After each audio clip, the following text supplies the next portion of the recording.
ओम शांति। आज के 4 अक्टोबर 2023 আমরা শুনছি প্রাত সাকার বাংলা মুরলি আজকের মহাবাক্য।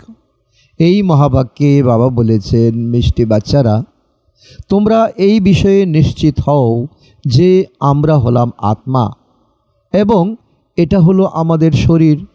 এক্ষেত্রে সাক্ষাৎকার হওয়ার কোনো ব্যাপার নেই। আত্মার সাক্ষাৎকার হলেও কিছু বুঝতে পারবে না।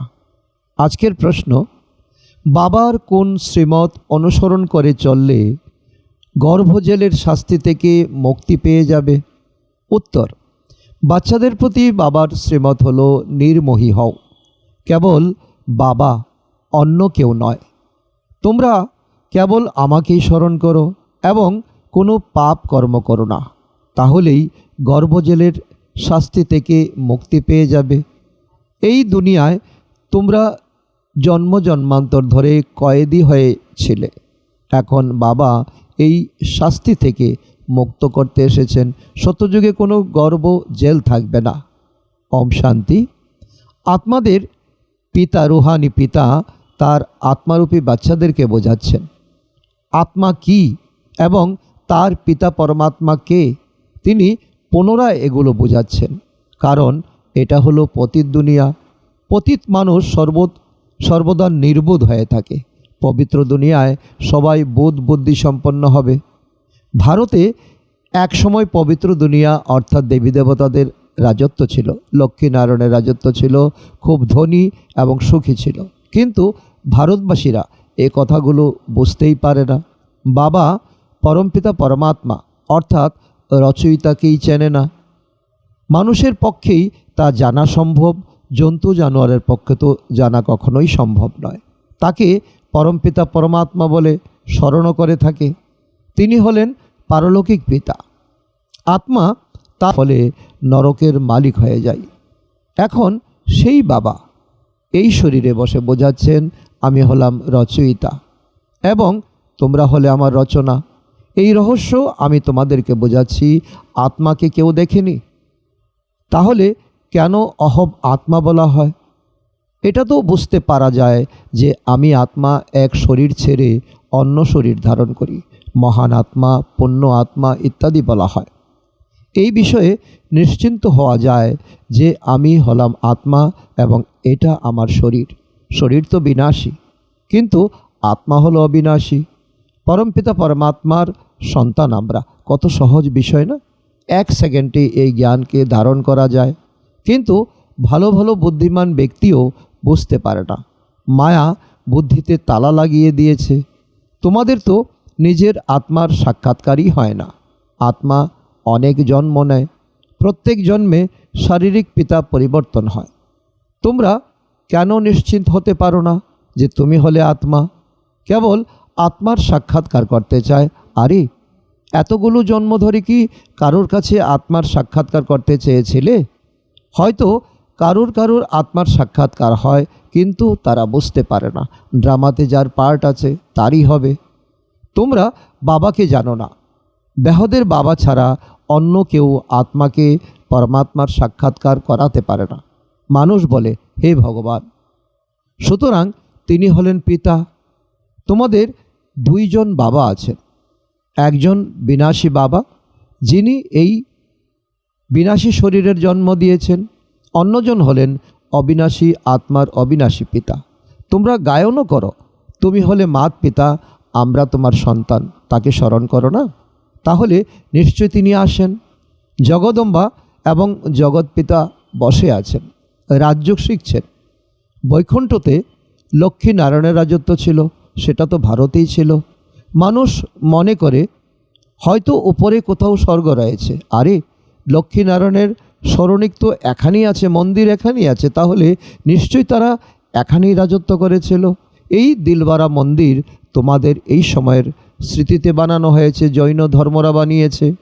তোমরা হলে রাজযোগী, অধর কুমার, কুমারী সকলেই বসে আছো।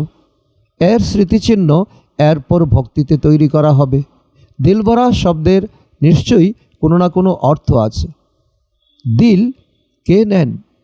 এখানে আদিদেব এবং আদিদেবী রাজযোগ শিখছেন। ওনারাও তাকেই অর্থাৎ নিরাকার পরমপিতা পরমাত্মাকেই স্মরণ করেন, তার থেকেই উত্তরাধিকার প্রাপ্ত করেন। তিনি হলেন সর্বশ্রেষ্ঠ জ্ঞানের সাগর, দয়ার সাগর। তিনি এই আদিদেবের শরীরে বসে, ব্রহ্মার শরীরে বসে সকল সন্তানদেরকে বোঝাচ্ছেন, জ্ঞান অমৃত পান করাচ্ছেন। এই মন্দির কবে বানানো হয়েছে, কেন বানানো হয়েছে, এই কাদের স্মরণিক, এগুলো কিছুই তোমরা জানতে না। 2500 বছর তোমরা ভক্তি করেছ। দেবীদের কত নাম রয়েছে না, কালী, দুর্গা, অন্নপূর্ণা, লক্ষ্মী, কত কিছু। কিন্তু সমগ্র দুনিয়াকে অন্ন দেবেন কে? কোন দেবী অন্নের চাহিদা পূরণ করেন সেটা তোমরাই জানো। ভারত স্বর্গ ছিল, প্রচুর সম্পত্তি ছিল। আজ থেকে 80-90 বছর আগেও 10-12 আনায় প্রায় 38 থেকে 39 কেজি সবজি পাওয়া যেত। তাহলে আরও আগে কত সস্তা ছিল। শতযুগে তো সবজি খুব সস্তা এবং উন্নত মানের হয়, কিন্তু এটা কেউই বুঝতে পারে না। বাবা এসে তোমাদেরকে অর্থাৎ আত্মাদেরকে পড়ান। আত্মা এই কর্ম ইন্দ্রিয় দ্বারা শুনতে পায়, আত্মা চোখ পেয়েছে দেখার জন্য, কান পেয়েছে শোনার জন্য। বাবা বলেন, আমি নিরাকার পরমাত্মাও এই শরীরের আধার নেই। আমাকে সর্বদা শিবই বলা হয়। দুনিয়ার মানুষ তো রুদ্র, শিব, সোমনাথ ইত্যাদি অনেক নাম দিয়ে দিয়েছে, কিন্তু আমার একটাই নাম, সেটা হলো শিব। 2500 বছর ধরে শিবাই নম বলেই ভক্তরা ভগবানকে স্মরণ করে এসেছে। ভক্তি মার্গে আগে অব্যভিচারী ভক্তি করা হতো, শিবের পূজা হতো, শিবলিঙ্গকে পূজা করা হতো। এখন তো তোমরা নুড়ি পাথরের মধ্যেও ভগবানকে ঢুকিয়ে দিয়েছ। এখন সেই ভক্তির অন্তিম সময় উপস্থিত। আমি সবাইকে ফিরিয়ে নিয়ে যেতে এসেছি। এই পুরাতন দুনিয়া এবার বিনষ্ট হবে। বোমা তৈরি হয়ে রয়েছে, যার দ্বারা কত মানুষ মারা যাবে। শতযুগে খুব অল্প সংখ্যক, কেবল 9 লাখ মানুষ থাকবে। বাকিরা কোথায় যাবে? লড়াই, আর্থকোয়েক ইত্যাদি হবে। বিনাশ তো অবশ্যই হতে হবে না। ইনি হলেন প্রজাপিতা ব্রহ্মা। অনেক ব্রহ্মা কুমার কুমারী রয়েছে। ব্রহ্মার পিতাকে নিরাকার শিব, আমরা তার পৌত্রপৌত্রী। আমরা শিব বাবার কাছ থেকে উত্তরাধিকার নিচ্ছি, তাই তাকেই স্মরণ করতে হবে। স্মরণ করলেই পাপের বোঝা নেমে যাবে। তোমরা বাচ্চারা জানো যে এটা হলো বিকারী পতির দুনিয়া, শতযুগ হলো নির্বিকারী দুনিয়া। ওখানে বিষ থাকবেই না। নিয়ম মতো সেখানে একটাই ছেলে সন্তান হবে, কখনো অকালে মৃত্যু হবে না। ওই দুনিয়ার নামটাই হলো সুখদাম, বহিষ্ঠ অর্থাৎ স্বর্গ। এখানে তো অনেক দুঃখ, কিন্তু এই কথাটা কেউ জানে না। গীতা পাঠ করার সময়ে বলে শ্রীমদ্ ভাগবত গীতা, ভগবানুবাচ। আচ্ছা, ভগবানকে তখন উত্তর দেয় শ্রীকৃষ্ণ, আরে ও তো ছোট বাচ্চা, প্রিন্স, ও কিভাবে রাজ্য শিখাবে? ওই সময়ে তো দুনিয়া পতিত ছিল না। এই দুনিয়াতেই এমন কাউকে প্রয়োজন যিনি সদ্গতি দেওয়ার জন্য রাজ্য শেখাবেন। রুদ্র গীতা জ্ঞানযজ্ঞের কথা তো গীতাতেও রয়েছে, কৃষ্ণ গীতা জ্ঞানযজ্ঞের কথা তো নেই। এই জ্ঞানযজ্ঞ অনেক বছর ধরে চলছে। এটা কবে সমাপ্ত হবে? যখন গোটা দুনিয়া এই যজ্ঞে আহুতি হয়ে যাবে। যজ্ঞ সমাপ্ত করার সময়ে তাতে সব কিছু আহুতি দিয়ে দেয়। এই যজ্ঞ অন্তিম পর্ব পর্যন্ত চলবে। এই পুরাতন দুনিয়া বিনষ্ট হয়ে যাবে। বাবা বলেছেন, বাচ্চারা, আমি হলাম কালেরও কাল, মহাকাল। সবাইকে আমি নিয়ে যেতে এসেছি, তোমাদেরকে পড়াচ্ছি যাতে তোমরা স্বর্গের মালিক হতে পারো। তোমরা জানো যে এখন প্রত্যেক মানুষই সদা দুর্ভাগ্যবান, শতযুগে সদা সৌভাগ্যবান ছিল। এই তফাৎটা সবাইকে বোঝাতে হবে, সবার ভাগ্য তৈরি করতে হবে। যখন এখানে আসে তখন ভালোভাবে বুঝতে পারে, কিন্তু ঘরে গেলেই সব ভুলে যায়। যেমন গর্ভ জেলের মধ্যে প্রতিজ্ঞা করে যে আমি আর পাপ কর্ম করব না, কিন্তু কয়েদির মতো বাইরে বেরিয়ে পুনরায় পাপ কর্ম করতেই থাকে। এখন তো প্রত্যেক মানুষই কয়েদি, ঘন ঘন গর্ভ জেলে গিয়ে শাস্তি খায়। বাবা বলছেন, বাচ্চারা, এখন আমি তোমাদেরকে গর্ভ জেলের কয়েদি হওয়ার হাত থেকে মুক্ত করছি। আমি পরমধাম থেকে ছুটে এসেছি। সত্যযুগে গর্ভকে জেল বলা হবে না, মহল বলা হবে। আমি তোমাদেরকে এই শাস্তি থেকে মুক্ত করতে এসেছি। এখন কেবল আমাকে স্মরণ করো, কোনো পাপ কর্ম করো না এবং নির্মোহী হও।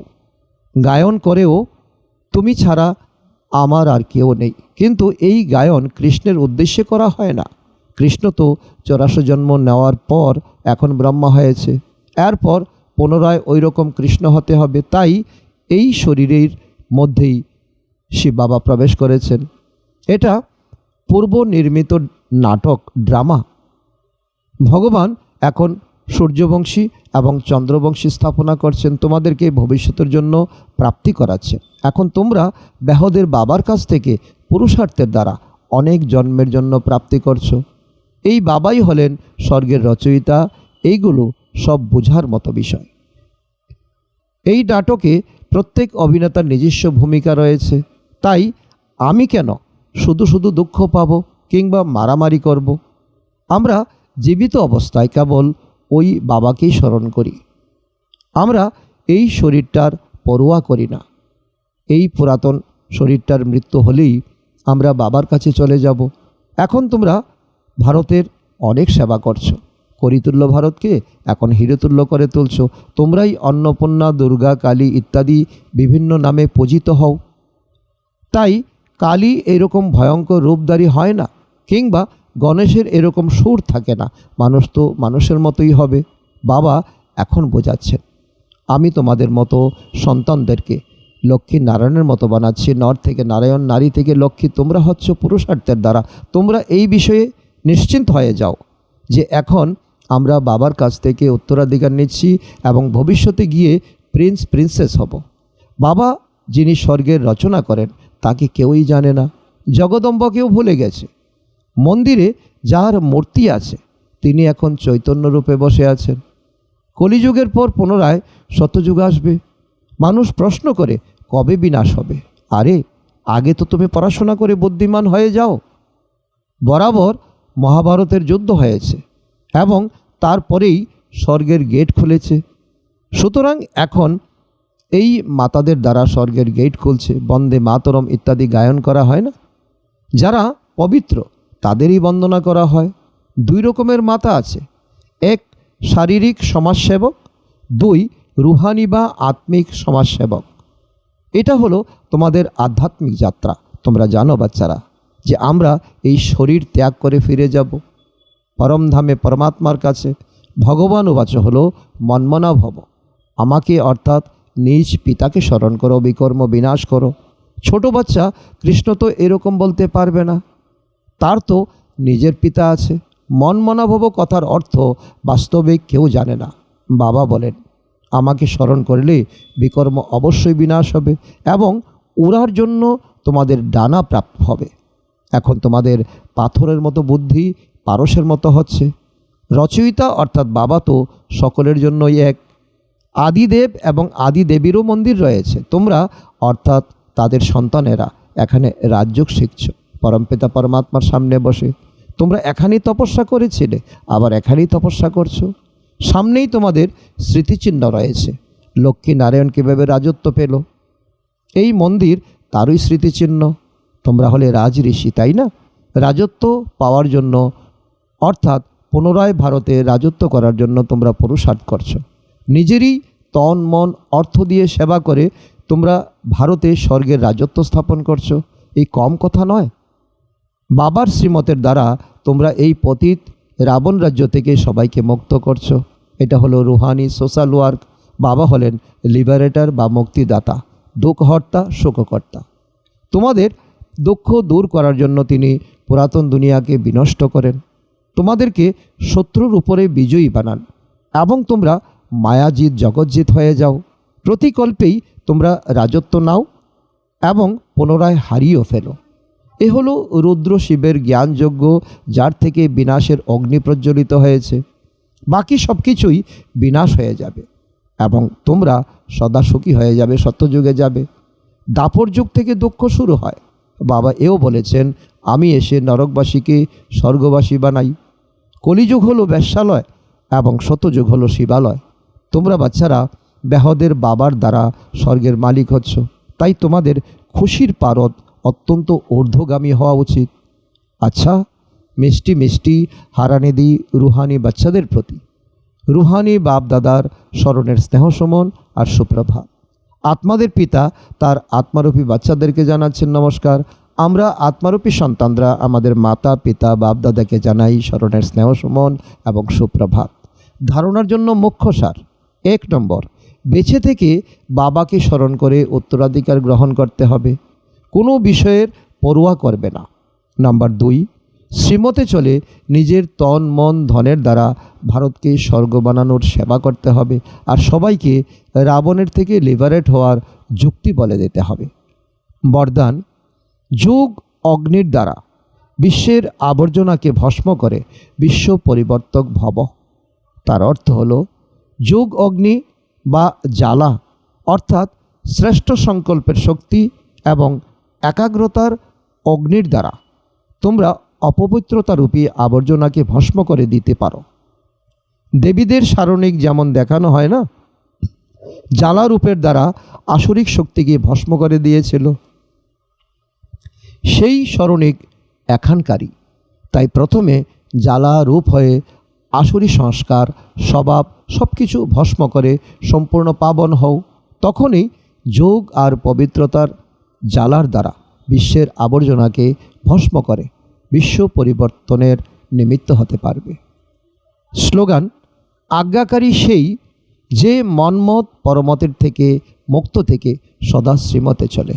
আচ্ছা, ওম শান্তি।